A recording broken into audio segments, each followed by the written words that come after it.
Oh là là là là, la BCE a littéralement collé le bourdon aux investisseurs aujourd'hui. L'institution monétaire, sans surprise, n'a pas modifié ses taux, mais on sait désormais qu'elle ne devrait pas les relever avant au moins fin 2019, c'était au moins jusqu'à l'été jusqu'ici. Par ailleurs, actant du ralentissement européen en abaissant ses prévisions de croissance et d'inflation plus qu'attendues, elle a également annoncé de nouveaux prêts géants aux banques afin de stimuler l'économie. Une vision pessimiste des perspectives qui a eu raison du CAC 40, moins 0,39% vers les 5268 points. Une fois n'est pas coutume, c'est ce vent froid venu d'Europe qui a enrhumé le marché américain avec un Dow Jones nettement dans le rouge à 17h40, moins 0,94% pour un Nasdaq tout aussi rouge, moins 0,76%.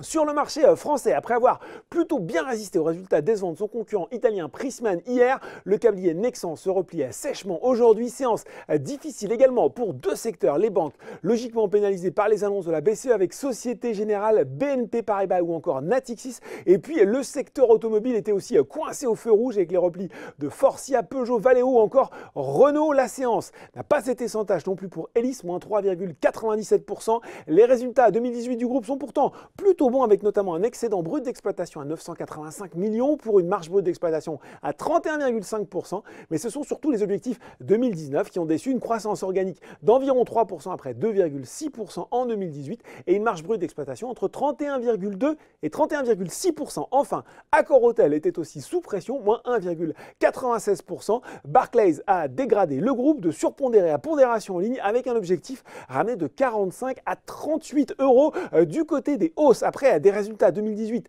mal accueillis mardi, Eurofins poursuit son rebond. Société Générale reste d'ailleurs à l'achat sur le titre, même si le bureau d'analyse de la banque a ajusté son objectif de cours de 570 à 500 euros. Technicolor, DBV et Ubisoft sont aussi bien orientés.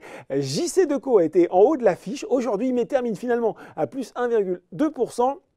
Le bénéfice net a grimpé de 13,5% en 2018 à 220 millions d'euros et la marge opérationnelle ajustée a gagné 0,6 points de pourcentage à 18,1%. Surtout, le groupe affiche sa confiance pour 2019 avec une croissance organique des ventes attendue au-dessus de 5% au premier trimestre.